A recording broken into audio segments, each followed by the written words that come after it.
அதிமுக பொதுச் செயலாளர் எடப்பாடி பழனிசாமி தலைமையில இன்னைக்கு அந்த கட்சியோட மாவட்ட செயலாளர்கள் மீட்டிங் நடந்திருக்கு.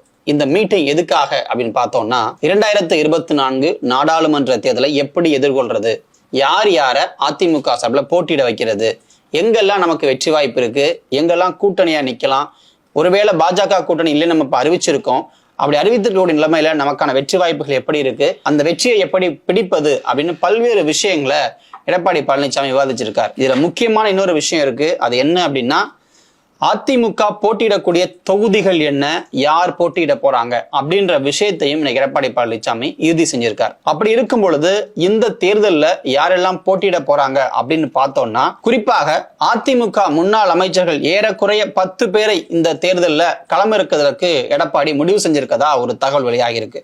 யார் யார் அந்த லிஸ்ட்ல இருக்காங்க அப்படின்னு பார்த்தோம்னா, மாஃபாய் பாண்டியராஜன் அந்த லிஸ்ட்ல இருக்காரு, கேசி வீரமணி அந்த லிஸ்ட்ல இருக்காரு, முன்னாள் அமைச்சர் செம்மலை அந்த லிஸ்ட்ல இருக்காரு, ஓஎஸ் மணியன் அவர் அந்த லிஸ்ட்ல இருக்காரு, ராஜலட்சுமி இருக்காங்க, என்ஆர் சிவபதி இருக்காங்க, அதே மாதிரி கோகுல இந்திரா, எம்ஆர் விஜயபாஸ்கர் இவங்கெல்லாம் அந்த லிஸ்ட்ல இருக்காங்க. இது மட்டும் இல்லாம வாரிசுகளையும் ஒரு பக்கம் களமிறக்கிறதுக்கு அதிமுக ரெடி ஆகிட்டு இருக்கு. அப்படி எந்தெந்த வாரிசுகள் இந்த எலெக்ஷன்ல களமிறங்க போறாங்க அப்படின்னு பார்த்தோம்னா, ராஜன் செல்லப்பா அவர்களுடைய மகன் களமிறங்க போறதா ஒரு தகவல் வந்திருக்கு. KP முனுசாமியுடைய மகன், KP அன்பழகன் அவருடைய மகன் இந்த எலெக்ஷன்ல களமிறங்குவாங்க அப்படின்னு சொல்லி எதிர்பார்க்கப்படுது. ஆனாலும் பார்த்தோம்னா பல முன்னாள் அமைச்சர்களையும் குறிப்பிடத்தகுந்த வாரிசுகளையும் இந்த எலெக்ஷன்ல களமிறக்கி அதன் மூலமாக வெற்றியை பெறுவது அப்படின்ற ஒரு திட்டம் எடப்பாடி கையில இருக்கு. ஸோ இப்போ நம்ம ஒவ்வொரு தொகுதியா பார்க்கலாம், எந்தெந்த தொகுதிகளில் யாருக்கு வாய்ப்பு இருக்கு அப்படின்றத நம்ம ஒவ்வொரு தொகுதியா பார்க்கலாம். திருவள்ளூர் தொகுதி, திருவள்ளூர் ஒரு தனி தொகுதி. அங்க ஏற்கனவே எம்பியா இருந்தவர் வேணுகோபால், அதனால அவரையே மறுபடியும் அங்க களமிறக்குவதற்கு அதிமுக முடிவு செஞ்சிருக்கு. அவருக்கு எதிராக நிற்கிறதுக்கு அதிமுக சார்பில் யாரும் முன்வரல அப்படின்ற ஒரு தகவலும் இருக்கு. அதனால திருவள்ளூர் தொகுதியை பொறுத்த வரைக்கும் வேணுகோபால் களமிறங்குவார் அப்படின்னு சொல்லி எதிர்பார்க்கப்படுது. அதே போல வட சென்னையை பொறுத்த வரைக்கும் பார்த்தோம் அப்படின்னா அது ரொம்பவே டிமாண்டான ஒரு தொகுதியா இருக்கு. அங்க பாலகங்கா இல்ல ராயபுரம் மனோ இவங்க 2 பேர்ல யாராவது ஒருத்தர் போட்டியிடுவாங்க அப்படின்னு சொல்லி ஒரு எதிர்பார்ப்பு இருக்கும் பொழுது, முன்னாள் அமைச்சர் மாஃபாயும் அங்க போட்டியிடுவதற்கான வாய்ப்பு இருக்கு, இல்ல அவரை அங்க எடப்பாடி நிறுத்துவதற்கான வாய்ப்பு இருக்கு அப்படின்னு சொல்லி பார்க்கப்படுது. அதே நேரத்துல மாஃபாய்க்கு மற்றொரு திட்டமும் இருக்கு. தென் சென்னையை பொறுத்த வரைக்கும் பார்த்தோம் அப்படின்னா ஏற்கனவே அங்க எம்பியாக ஜெயலலிதாவுடைய டைம்ல எம்பியாக முன்னாள் அமைச்சர் ஜெயக்குமாருடைய மகன் ஜெயவர்தன் இருந்தாரு. மீண்டும் அவருக்கே சீட்டு கொடுக்கணும் அப்படின்னு சொல்லி ஜெயக்குமார் ரொம்ப ட்ரை பண்ணிட்டு இருக்காரு. ஜெயவர்தனுக்கே அந்த சீட்டு மறுபடியும் கொடுக்கப்படும் அப்படின்னு பார்க்கப்படுது. மத்திய சென்னையை பொறுத்த வரைக்கும் பார்த்தோம்னா அது ஏறக்குறைய திமுக கோட்டையாகவே எப்போதுமே இருந்துகிட்டு இருக்கு. ஆனாலும் கூட இந்த முறை எப்படியாவது நான் அசைச்சு பார்க்கணும் அப்படின்னு சொல்லிட்டு SR விஜயகுமாருக்கு அந்த வாய்ப்பை எடப்பாடி கொடுப்பார் அப்படின்னு சொல்லி எதிர்பார்க்கப்படுது. வேறு யாரும் பெரிதாக மத்திய சென்னையில் ஆர்வம் காட்டாதனால அவருக்கு அந்த வாய்ப்பை கொடுப்பாங்க அப்படின்னு சொல்லி எதிர்பார்க்கலாம். ஸ்ரீபெரும்புதூர் தொகுதியை பொறுத்த வரைக்கும் பார்த்தோம் அப்படின்னா அது ஏறக்குறைய சென்னையோட அவுட்ஸ்கட்ஸ்ல வரக்கூடிய ஒரு தொகுதி. அப்படி வரும்பொழுது அங்க ஏற்கனவே TR பாலு ஒரு ஸ்ட்ராங் கேண்டிடேட்டா திமுக இருந்து கண்டிப்பா நிக்கலாம். அப்படி நிற்கும் பொழுது அவருக்கு எதிராக நிற்கக்கூடியவரும் ஸ்ட்ராங்கா இருக்கணும். அதனால சிட்லப்பாக்கம் ராஜேந்திரனுக்கு அந்த வாய்ப்பு போகும் அப்படின்னு சொல்லி நினைக்கிறாங்க. வேற யாரும் இந்த தொகுதியிலையும் பெருசா சீட்டு கேட்கல. அதனால ஸ்ரீபெரும்புதூரை பொறுத்த வரைக்கும் சிட்லப்பாக்கம் ராஜேந்திரன் அதிமுக சார்பில் நிறுத்தப்படலாம். காஞ்சிபுரம் ஒரு தனி தொகுதி. அந்த தொகுதிக்கான வேட்பாளர் இப்ப வரைக்கும் பெரிய அளவுல முடிவு செய்யப்படலை அப்படின்னே சொல்லலாம். ஆனாலும் கூட அந்த தொகுதி ஒருவேளை கூட்டணி அமையும் பொழுது அவர்களுக்கு ஒதுக்கப்படும் அப்படின்ற ஒரு எதிர்பார்ப்பு இருக்கிறதுனால அந்த தொகுதி இப்போதைக்கு வேக்கண்டாவே அதிமுக வச்சிருக்கு. ஆனாலும் கூட தங்களுடைய வேட்பாளரை எப்ப வேணா நிறுத்தலாம் அப்படின்ற ஒரு எண்ணமும் அந்த கட்சிக்கு இருக்கு. அரக்கோணமும் ஒரு முக்கியமான தொகுதி. அரக்கோணத்தை பொறுத்த வரைக்கும் அங்க ஏற்கனவே ரொம்ப பாப்புலரான ADMK லீடரா இருக்கவர் திருத்தணி கோ ஹரி. ஹரியை பொறுத்த வரைக்கும் அவரால் கண்டிப்பா ஜெயிக்க முடியும் அப்படின்னு சொல்லி அதிமுக நம்புது. அதனால ஹரி அல்லது ஏழுமலை இவங்க 2 பேர்ல யாராவது ஒருத்தருக்கு அந்த வாய்ப்பை எடப்பாடி தரதுக்கான வாய்ப்பு இருக்கு. இந்த ரேஸ்ல ஹரி கொஞ்சம் முன்னிலையிலே இருக்கார். வேலூரை பொறுத்த வரைக்கும் பார்த்தோம் அப்படின்னா வேலூருடைய அதிமுக முகமா இருக்குது KC வீரமணி தான். ஆனா அவரால் MLA-வா வின் பண்ண முடியல. அதனால இந்த முறை அவர் நேரடியாக MP எலெக்ஷன்ல களமிறங்குவார் அப்படின்னு சொல்லி பார்க்கப்படுது. வேலூர் தொகுதியில KC வீரமணி நிற்கிறதுக்கான வாய்ப்பு இருக்கு. திமுகவுக்கு அங்க ஒரு சின்ன சர்க்கிள் இருக்கிறதுனால நான் வின் பண்ணிடுவேன் அப்படின்னு சொல்லி அவர் ரொம்ப கான்பிடண்டா இருக்கிறதுனாலையும் அவர் ஏற்கனவே அதிமுகவில் பரவலாக அறியப்பட்டவர் அப்படின்றதுனாலையும் அவருக்கு அந்த சீட்டை எடப்பாடி கொடுப்பார் அப்படின்னு சொல்லி எதிர்பார்க்கப்படுது. கிருஷ்ணகிரி தொகுதியை பொறுத்த வரைக்கும் அங்க ஒரு ADMK-வோட ஒரு கிங்கா வளம் வந்துட்டு இருக்கவர் KP முனுசாமி. KP முனுசாமியினுடைய மகன் சதீஷுக்கு ஏற்கனவே ரொம்ப நாளாவே சீட் கேட்டுக்கிட்டு இருக்காரு. அதனால இந்த முறை நாடாளுமன்ற தேர்தலில் KP முனுசாமியுடைய மகன் சதீஷுக்கு சீட்டு கொடுக்கப்பட வாய்ப்பு இருக்கிறது. வேறு யாரும் பெரிய அளவில் அந்த சீட்டுக்கு ட்ரை பண்ணல அப்படின்றதுனால ரொம்ப ஈஸியாவே அது கிடைச்சிடும் அப்படின்னு நினைக்கிறாங்க. ஆனாலும் கூட வாரிசு அப்படின்ற ஒரு பிம்பம் வந்துடாம இந்த விஷயத்தை அப்ரோச் பண்ணும் அப்படின்றதுலையும் எடப்பாடி ரொம்ப கவனமா இருக்கார். தர்மபுரி சீட்டை பொறுத்த வரைக்கும் பார்த்தோம் அப்படின்னா முன்னாள் அமைச்சர் KP அன்பழகனுடைய மகன் சந்திரமோகனுக்கு அந்த சீட்டு கிடைக்கும் அப்படின்னு எதிர்பார்க்கப்படுது. தர்மபுரி ஏற்கனவே வந்து பார்த்தோம் அப்படின்னா அதிமுக பாமகவோட கூட்டணி இருந்த பொழுது அந்த தொகுதி அன்புமணி ராமதாஸ் அவங்களுக்கு கொடுக்கப்பட்டது. இப்ப அங்க அவங்களுக்கு கூட்டணின்றது இப்ப இல்ல. அதனால அந்த தொகுதியை ஏடிஎம்கே ரீட்டைன் பண்ணி KP அன்பழகனுடைய மகன் சந்திரமோகனுக்கே கொடுக்கும் அப்படின்னு சொல்லி எதிர்பார்க்கிறாங்க. ஒருவேளை கூட்டணி வந்தால் அந்த சீட்ல மாறுபாடு இருக்கலாம். திருவண்ணாமலை ரொம்ப முக்கியமான சீட்டு. அங்க எக்ஸ்எம்எல்ஏ ஏடிஎம்கேவோட எக்ஸ்எம்எல்ஏ ஜெயசுதாவுக்கு அந்த சீட்டை கொடுப்பதற்கான பரிசீலனை இருக்கு. பெரிய அளவுல வேறு எந்த முகங்களும் இல்லாதனால ஜெயசுதா அந்த சீட்டை ரிட்டைன் பண்ணுவதற்கான வாய்ப்புகள் இருக்கு. ஆனாலும் கூட கடைசி வரைக்கும் இது ஒரு ஆப்ஷனா தான் இருக்கும் அப்படின்னு சொல்லியும் ஒரு தகவலும் இருக்கு. ஆரணி தொகுதியில முன்னாள் அமைச்சர் சேவூர் ராமச்சந்திரன் வந்து நான் போட்டியிடணும் அப்படின்னு சொல்லி விருப்பம் தெரிவிச்சிட்டு இருக்காரு. அதனால அவருக்கு இந்த சீட்டை ஒதுக்குறதுக்கு எடப்பாடி பழனிசாமி தயாராக இருக்கிறதாக ஒரு தகவல் இருக்கு. ஒரு முன்னாள் அமைச்சர் நிற்கும் பொழுது அந்த தொகுதியை ஈஸியா வின் பண்ணிடலாம் அப்படின்ற எதிர்பார்ப்பு இருக்கிறதுனால ராமச்சந்திரனுக்கு அந்த சீட்டை ஏடிஎம்கே ஒதுக்கும் அப்படின்னு சொல்லி பார்க்கப்படுது. விழுப்புரம் ஒரு தனி தொகுதி. அந்த தொகுதிக்கான வேட்பாளரை இப்ப வரைக்கும் அதிமுக இறுதி செய்யல. ஆனா CV சண்முகம் யாரை பரிந்துரைக்கிறாரோ அவருக்கு தான் அந்த சீட் அப்படின்னு சொல்லி ஒரு எதிர்பார்ப்பு இருக்கு. ஏன்னா விழுப்புரத்தினுடைய ஏடிஎம்கே கிங்னா அது CV சண்முகம் தான். ஸோ அவர் சொல்பவருக்கே அந்த சீட்டுன்றதுனால இப்ப வரைக்கும் அதுல பெரிய முடிவுகள் எடுக்கப்படல. அதனால இந்த சீட்ல யார் நிக்க போறாங்க அப்படின்றது CV சண்முகத்தோட கையில தான் இருக்கு. விழுப்புரத்துல இருந்து புதிதாக பிரிக்கப்பட்ட மாவட்டம் வந்து கள்ளக்குறிச்சி. அந்த கள்ளக்குறிச்சியை பொறுத்த வரைக்கும் திமுக சற்று ஸ்ட்ராங்காவே இருக்காங்க. அது மட்டும் இல்லாம பாஜக கூட்டணியில பாரிவேந்தர் அங்க நிக்கிறதா இருக்கு. ஸோ அதனால அந்த சீட்டை பொறுத்த வரைக்கும் ஏடிஎம்கே பெரிய எக்ஸ்பெக்டேஷன்ஸோட இல்ல அப்படின்னு வச்சுக்கிட்டாலும் கூட ஒரு ஸ்ட்ராங் கேண்டிடேட்டை போடணும்ன்றது அவங்க எண்ணமா இருக்கு. சோ அதனால ஏடிஎம்கே இங்க கே காமராஜர் நிப்பாட்டுவாங்க அப்படின்னு சொல்லி பார்க்கப்படுது. சேலத்தை பொறுத்த வரைக்கும் அது ஏற்கனவே திமுக தொகுதியாக இருக்கிறது. அங்க வந்து அதிமுக சார்பில் முன்னாள் அமைச்சர் செம்மலை அவருக்கு சீட் கொடுப்பாங்கன்னு எதிர்பார்க்கப்படுது. ஏன்னா அதனாலதான் வந்து லாஸ்ட் எலெக்ஷன்லயே அவருக்கு சீட்டு கொடுக்கப்படல. சோ அதனால இந்த முறை MP எலெக்ஷன்ல அவர் நிப்பார் அப்படின்னு சொல்லி எதிர்பார்க்கப்படுகிறது. ஒருவேளை செம்மலை இல்லை அப்படின்னா இளங்கோவனுக்கு அந்த சீட் வந்து கிடைக்கும் அப்படின்னு பார்க்கப்படுது. ஆனால் மோஸ்ட்லி செம்மலை தான் அந்த சீட்டை நிப்பார் அப்படின்றத எதிர்பார்ப்பா இருக்கு. நாமக்கல் தொகுதியில அதிமுக சார்பாக நிக்கிறதுக்கு மோகனுடைய பெயர் இறுதி செய்யப்பட்டிருக்கு. அங்க வந்து பார்த்தோம் அப்படின்னா பெரிய அளவுல திமுக ஒரு முக்கியத்துவம் காட்டாத ஒரு தொகுதியாக அதிமுக கருது. அதனால மோகனை நிறுத்தும் பட்சத்துல வெற்றி கிடைக்கலாம் அப்படின்றதுனால அவருக்கே அந்த சீட்டை கொடுப்பாங்கன்னு பார்க்கப்படுது. ஈரோடு மக்களவை தொகுதியில அதிமுக சார்பில் KV ராமலிங்கம் போட்டியிடுவதற்கான வாய்ப்புகள் இருக்கிறது. கொங்கு மண்டலத்துக்குள்ள ஈரோடு வர்றதுனால அதை மிக கண்ணும் கருத்துமாக எடப்பாடி பழனிசாமி பார்த்துட்டு இருக்காரு. ராமலிங்கம் சற்று வெற்றி பெறுவதற்கான ஒரு கேண்டிடேட்டாவும் அவருடைய தரப்புல இருந்து பார்க்கப்படுது.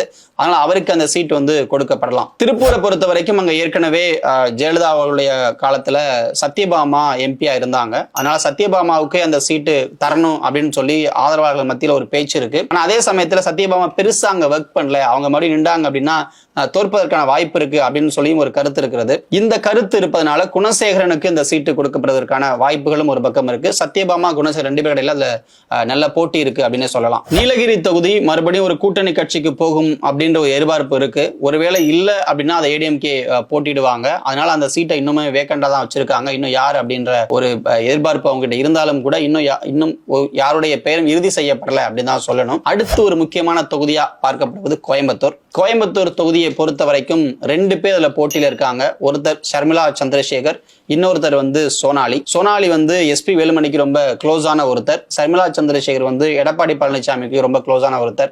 2 பேர்ல யாருக்கு சீட் கொடுக்க போறாங்க அப்படின்னு தெரியல. 2 பேர்ல ஷர்மிளா சந்திரசேகர் சற்று எட்ஜில் இருக்கதா பார்க்கப்படுது. பொள்ளாச்சி தொகுதியை பொறுத்த வரைக்கும் அது நாம் தமிழர் கட்சியில இருந்து அதிமுகவுக்கு சென்ற பேராசிரியர் கல்யாண சுந்தரத்துக்கு ஒதுக்கப்படும் அப்படின்னு சொல்லி பார்க்கப்படுது. ஒருவேளை அவருக்கு அதுல ஏதாவது தயக்கங்கள் இருந்தா பொள்ளாச்சி ஜெயராமன் யாரை சொல்றாரோ அவர்களுக்கு அந்த சீட் ஒதுக்கப்படுவதற்கான வாய்ப்புகள் அதிகம் இருக்கு. கரூர் தொகுதி பொறுத்த வரைக்கும் பார்த்தோம் அப்படின்னா அங்க முன்னாள் அமைச்சர் MR விஜயபாஸ்கர் இந்த சீட் என்கிட்ட கொடுங்க, நான் வின் பண்ணிடுவேன் அப்படின்னு சொல்லி ரொம்ப கான்பிடண்டா இருக்காரு. MLA எலெக்ஷன்ல அவர் தோத்து போயிருந்தாரு. அதனால MP எலெக்ஷன்ல சீட்டு கொடுங்க, நான் நல்லா ஒர்க் பண்ணி அந்த எலெக்ஷன்ல ஜெயிப்பேன் அப்படின்னு சொல்லி ஒரு கான்பிடன்ட் கொடுத்ததுனால MR விஜயபாஸ்கருக்கு அந்த சீட்டு போக வாய்ப்பு இருக்கு. ஒருவேளை அதுல ஏதாவது சிக்கல்கள் இருந்தால் சின்னசாமிக்கு அந்த சீட்டு போகலாம். ஆனால் இதுல MR விஜயபாஸ்கருக்கு தான் அதிகமான வாய்ப்புகள் இருக்கு. திருச்சிராப்பள்ளியை பொறுத்த வரைக்கும் அங்க ஏற்கனவே MP-யாக இருந்த குமார் அந்த சீட்டை கேட்டுக்கிட்டு இருக்காரு. அவருக்கு எதிராக அதிமுக பெரிய முகங்கள் இல்ல. ஒருவேளை கூட்டணி கட்சிகள் வந்து இதுல திருச்சி சீட்டை கேட்டா அவர்களுக்கு கொடுக்கலாம். அப்படி இல்லை அப்படின்னா அது குமாருடைய சீட்டா தான் இருக்கும். ஏற்கனவே அவர் வந்து அங்க ஒர்க் பண்ணிக்கிட்டு இருக்கிறதுனால இந்த சீட் எகைன் குமாருக்கு போவதற்கான வாய்ப்புகள் தான் அதிகமாவே இருக்கு. பெரம்பலூரை பொறுத்த வரைக்கும் முன்னாள் பள்ளிக்கல்வித்துறை அமைச்சர் NR சிவபதி அந்த சீட்டை கேட்டுக்கிட்டு இருக்காரு. பெரம்பலூர் அவருடைய ஏரியா. ஏற்கனவே MLA-வாக பலமுறை இருந்திருக்காரு, அமைச்சராக இருந்திருக்காரு. இருக்காரு. அதனால அந்த சீட்டை அவருக்கு கொடுத்தா கண்டிப்பா வின் பண்ணுவார் அப்படின்ற எக்ஸ்பெக்டேஷன்ஸ் இருக்கு. அதனால என்ஆர் சிவபதிக்கு பெரம்பலூர் சீட்டு போவதற்கான வாய்ப்பு இருக்கு. கடலூரை பொறுத்த வரைக்கும் 2 பேருக்கு போட்டி இருக்கு. ஒருத்தர் ராஜேந்திரன், இன்னொருத்தர் சத்யா பன்னீர்செல்வம். இவங்க 2 பேர்ல யாராவது ஒருத்தருக்கு தான் அந்த சீட்டு போவதற்கான வாய்ப்பு இருக்கு. 2 பேருமே கேட்டுக்கிட்டு இருக்காங்க. யாருக்கு வெற்றி வாய்ப்பு இருக்குன்றத பொறுத்து அங்கு முடிவு செய்யப்படலாம். ஆனால் ராஜேந்திரனுக்கு சற்று எட்ஜ் இருக்கதா பார்க்கப்படுது. சிதம்பரம் அப்படின்றது லோக்சபால ஒரு தனி தொகுதி. அந்த தொகுதியில தற்பொழுது விசிக தலைவர் திருமாவளவன் எம்பியா இருக்காரு. சோ இங்க சிதம்பரத்தை பொறுத்த வரைக்கும் அதிமுகவுடைய முகமாக பார்க்கப்படுபவர் முருகுமாறன் தான். ஆனால் அவருக்கே அந்த சீட்டு கிடைக்கும் அப்படின்னு எதிர்பார்க்கப்படுது. அவருடைய பெயர் ஏறக்குறைய பரிசீலனையிலும் இறுதிக்கட்டத்தில் இருக்கதாக தான் சொல்லப்படுது. அதனால அதிமுகவுடைய சிதம்பரம் வேட்பாளராக முருகுமாறன் இருப்பார் அப்படின்னு சொல்லி எதிர்பார்க்கப்படுது. மயிலாடுதுறை ரொம்ப முக்கியமான தொகுதி. ஆனா அங்க சொல்லும்படியான அதிமுக முகங்கள் இல்லை அப்படின்றதுனால வேதாரண்யம் எம்எல்ஏவாக இருக்கக்கூடிய OS மணியன் மயிலாடுதுறை தொகுதியில் நிற்பார் அப்படின்னு சொல்லி எதிர்பார்க்கப்படுது. ஆனால் இப்போது வரைக்கும் அவருடைய தரப்புல இருந்து பெரிய அளவில் ஒரு கிரீன் சிக்னல் இல்லை அப்படின்னு சொல்றாங்க. ஏன்னா அவர் இந்த எலெக்ஷனோட பெரிய அளவில் அரசியல இருந்து வெளியில வரணும்னு நினைக்கிறதாகவும், அதனால MP எலெக்ஷனுக்கு போங்க அப்படின்னு எடப்பாடியை புஷ் பண்றதுனால அந்த முடிவை எடுப்பாருன்னு சொல்றாங்க. ஆனாலும் கூட மயிலாடுதுறையை பொறுத்த வரைக்கும் OS மணியனுக்கு பிறகு வேறு யாரோடைய பெயரும் இல்லாதனால முடிஞ்ச வரைக்கும் அவர் எப்படியாவது புஷ் பண்ணி அந்த சீட்ல நிக்க வைப்பாங்க தான் தெரியுது. மயிலாடுதுறை அதிமுகவினுடைய வேட்பாளராக OS மணியன் இருக்கலாம் அப்படின்றது ஒரு எதிர்பார்ப்பு இருக்கு. நாகப்பட்டினம் ஒரு தனி தொகுதி அப்படிங்கிறதுனால சரவணனை நிறுத்துவது சரியாக இருக்கும் அப்படின்னு சொல்லி அதிமுக தலைமை நினைக்குது. அதனால அவருக்கு தான் அந்த சீட் அதிகபட்சம் போவதற்கான வாய்ப்புகள் இருக்கு. தஞ்சாவூரை பொறுத்த வரைக்கும் அதிமுகவுடைய முகமாக இருந்த ஒரு வைத்திலிங்கம், ஆனா அவர் இப்ப OPS கூட இருக்காரு. அதனால அவர் கைகாட்டும் நபர்கள் அப்படின்னு இப்ப யாருமே இல்லை. அதனால இப்போதைக்கு இருக்கக்கூடிய சூழல்ல மா சேகர் அந்த இடத்த அதிமுக சார்பா பெறுவார் அப்படின்னு சொல்லி எதிர்பார்க்கப்படுகிறது. தஞ்சாவூர் அதிமுக வேட்பாளராக மா சேகர் இருக்கலாம். சிவகங்கை எகைன் ஒரு முக்கியமான தொகுதி. அந்த தொகுதி முன்னாள் அமைச்சர் கோகுல இந்திராவுக்கு போறதாக ஒரு பேச்சு இருக்கு. கோகுல இந்திரா சென்னையில நிக்கணும் அப்படின்னு சொல்லி சில பேருடைய எதிர்பார்ப்புகள் இருந்துச்சு. ஆனா அவங்க சிவகங்கையில் நிற்பது சரியாக இருக்கும், அப்பதான் ஒரு நல்ல போட்டி இருக்குன்னு எடப்பாடி கருதுனாலையும் அவங்களுக்கும் சிவகங்கையில போட்டியிடணுன்ற ஒரு எதிர்பார்ப்பு இருக்கிறதுனாலையும் சிவகங்கை தொகுதியை பொறுத்த வரைக்கும் முன்னாள் அமைச்சர் கோகுல இந்திரா நிற்பாங்க அப்படின்னு சொல்லி எதிர்பார்க்கப்படுது. மதுரை தொகுதியை பொறுத்த வரைக்கும் அதிமுகவுடைய முகமாக இருக்கக்கூடியவர் ராஜன் செல்லப்பா. அவருடைய மகன் ராஜ் சத்யன் அவர் IT விங்கோட செயலாளராக இருக்காரு. அவருக்கு அந்த சீட்டை ஒதுக்கணும்னு சொல்லி நீண்ட நாட்களாகவே கேட்டுக்கிட்டு இருக்காங்க. ஒருவேளை மதுரை சீட்டு கிடைக்கல அப்படின்னா விருதுநகர் அவருக்கு கிடைக்கலாம். இந்த 2 சீட்ல ஏதோ ஒரு சீட், ஆனா கண்டிப்பா அவர் MP வேட்பாளராக இந்த மாதிரி நிற்பார் அப்படின்னு சொல்லி எதிர்பார்ப்பு இருக்கு. தேனி தொகுதியை பொறுத்த வரைக்கும் அங்க அதிமுக ஒரு ஓப்பன் ஸ்பேஸ் இருக்கு. ஏன்னா OPS அணி அவங்க அங்க வெளியே போயிட்டாங்க அதிமுக இருந்து. அப்படிங்கிற பட்சத்துல அங்க தேனியுடைய முகம்னு பார்த்தோம் அப்படின்னா தேனி ஜக்கையன் தான். ஜக்கையனுக்கு இப்ப ஆப்போசிட்ல போட்டியே இல்லை. ஆனா அவர் தேனி தொகுதி என்ற கொடுங்க, நான் கண்டிப்பா வின் பண்ணுவேன்னு சொன்னதுனால ஜக்கையனுக்கு இந்த தொகுதி ஒதுக்குவதற்கு அதிகமான வாய்ப்புகள் இருக்கு. விருதுநகர் தொகுதியை பொறுத்த வரைக்கும் அதிமுக சார்பில் முன்னாள் அமைச்சர் மாஃபா பாண்டியராஜன் நிறுத்தப்படுவதற்கு அதிகப்படியான வாய்ப்புகள் இருக்கு. அவர்கிட்ட கேட்கும் பொழுதும் கூட சென்னையை விட எனக்கு விருதுநகர் ரொம்ப கம்ஃபர்டபுளா இருக்கும் அப்படின்னு சொல்லி அவர் சொன்னதாகவும், ஏன்னா 2009 அவர் மக்களவை எலெக்ஷன்ல அங்க விருதுநகர் நின்றாரு. ஆனா அவர் தோல்வியை தழுவி இருந்தார். அதனால அவருடைய முகம்ன்றது அங்க பரிச்சயமாக இருக்கிறதுனால இந்த முறை ஒரு ட்ரை பண்ணலாம் அப்படின்ற எதிர்பார்ப்பும் இருக்கு. ராமநாதபுரத்தை பொறுத்த வரைக்கும் அங்க அதிமுக முகமாக இருந்தது 2 பேர், மணிகண்டன் ஒருத்தர், இன்னொருத்தர் அன்வர் ராஜா. மணிகண்டன் இப்ப கட்சியில பெரிய அளவுல இல்ல, அவர் சைலைன் பண்ணப்பட்டிருக்காரு. அதனால அதிமுகவுடைய ராமநாதபுரம் முகம்னு பார்த்தோம்னா அது அன்வர் ராஜா தான். அதனால அவர் எடப்பாடி நம்பிக்கை ஏற்கனவே பெற்று விட்டார். அதனால அவருக்கு அந்த சீட்டை கொடுக்கறதுல பெரிய அளவுல சிக்கல்கள் இருக்காதுன்னு பார்க்கப்படுது. அதுவும் இல்லாம திமுக சார்பில் அங்க ஒரு முஸ்லீம் கேண்டிடேட் நிப்பாட்டப்படுவாங்க அப்படின்னு சொன்ன ஒரு எதிர்பார்ப்பு இருக்கிறதுனால அதுக்கு ஆப்போசிட்டா அன்வர் ராஜாவை நிறுத்தினா சரியா இருக்குன்றதான் எதிர்பார்ப்பு. அதனால அன்வர் ராஜாவுக்கு ராமநாதபுரம் சீட் போகும் அப்படின்றது ஏறக்குறை உறுதி செய்யப்பட்டதாகவே இருக்கு. தென்காசி தொகுதியை பொறுத்த வரைக்கும் அது ஒரு கூட்டணிக்கான தொகுதியா அதிமுக பார்க்குது. புதிய தமிழகம் சார்பில் கிருஷ்ணசாமி அங்க நிற்பார்னு அவங்க நினைக்கிறாங்க. கூட்டணியில் அவர் இருக்கிறார் அப்படின்னா அவருக்கு அந்த சீட்டை ஒதுக்குறதுல எடப்பாடி பழனிசாமிக்கு தயக்கம் இல்லை. ஒருவேளை வேண்டான்னு அவர் இல்லை கூட்டணி வேண்டான்னு அவர் நினைக்கிறாருன்னா முன்னாள் அமைச்சர் ராஜலட்சுமி அந்த சீட்ல நிப்பாட்டி ஜெயிக்க வைக்கணும் அப்படின்னு தான் எடப்பாடி திட்டமாக இருக்கிறது. தென்காசி தொகுதியை பொறுத்த வரைக்கும் இவங்க 2 பேர்ல யாராவது ஒருத்தரை அதிமுக கை காட்டும் நம்ம பார்க்கலாம். தூத்துக்குடி தொகுதியை பொறுத்த வரைக்கும் பார்த்தோம் அப்படின்னா அங்க பெருந்தலைவர் மக்கள் கட்சியினுடைய தலைவர் என்ஆர் தலமாளனுக்கு அந்த தொகுதியை அதிமுக கூட்டணி சார்பில் ஒதுக்கும் அப்படின்னு சொல்லி எதிர்பார்க்கப்படுகிறது. ஒருவேளை கூட்டணியில ஏதோ சிக்கல்கள் இருக்கு அப்படின்னா முன்னாள் அமைச்சர் சண்முகநாதனுடைய பையன் ராஜாவுக்கு அந்த சீட்டை அதிமுக ஒதுக்கலாம். இவங்க 2 பேர்ல யாராவது ஒருத்தருக்கு அந்த சீட்டு போவதற்கான வாய்ப்புகள் அதிகமாகவே இருக்கிறது. திருநெல்வேலியை பொறுத்த வரைக்கும் அதிமுகவுடைய சட்டத்துறை முகம் இன்பதுரை, அவருக்கு தான் அந்த சீட்டு போகும்னு நினைக்கிறாங்க. ஏன்னா வேற யாரும் பெரிய அளவில் திருநெல்வேலியில போட்டி போடுறதுக்கு இல்லை.